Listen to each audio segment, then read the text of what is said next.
Un cadavre de femme décapitée flotte soudainement dans la rivière. C'est déjà le 8e corps découvert dans la petite ville, mais le tueur court toujours. Au même moment, le personnage principal arrive en ville et devient médecin. Pour faciliter ses déplacements, il loue une maison à proximité. Son propriétaire tient une boucherie au rez-de-chaussée. Peu à peu, le héros réalise que quelque chose cloche avec ce magasin. Chaque fois qu'il va acheter de la viande, la patronne engage délibérément la conversation avec lui, tandis que le patron éteint sa machine pour écouter attentivement ce qu'ils disent. Plus effrayant encore, le père du propriétaire s'avère être un détraqué qui aime manger de la viande crue. Au début, le personnage n'y prête pas attention. Mais un jour, lorsque le père du propriétaire vient à l'hôpital pour un examen et reçoit un anesthésique, il commence à marmonner, expliquant comment séparer la tête des bras et détaillant une série de méthodes de démembrement. À partir de ce jour-là, le héros observe discrètement la boucherie et remarque un sac en plastique noir sur la table. En y regardant de plus près, il découvre que le contenu du sac a des cheveux. Un mauvais pressentiment l'envahit.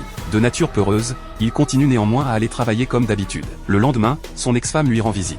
Il remarque soudain qu'elle porte toujours son alliance, ce qui suscite en lui un sentiment de culpabilité. Au début, ils parviennent à discuter calmement, mais lorsque l'ex-femme apprend que leur fils veut emménager avec le héros, elle ne peut contenir son ressentiment. Elle refuse de laisser son mari détruire sa famille et emmener son fils. C'est alors que la sonnette retentit. Le héros ouvre la porte et découvre que c'est le propriétaire. Ayant entendu la dispute, il est monté voir ce qui se passe. Le héros prétend avoir accidentellement cassé un miroir et referme la porte. Après cet incident, l'ex-femme n'a plus envie de se disputer et s'en va. Le héros regarde sa silhouette s'éloigner, partagé entre des sentiments mitigés. Mais à ce moment-là, la sonnette retentit à nouveau. C'est encore le propriétaire, qui invite le héros à boire un verre en bas. Déprimé, ce dernier accepte. Rapidement, il se saoule.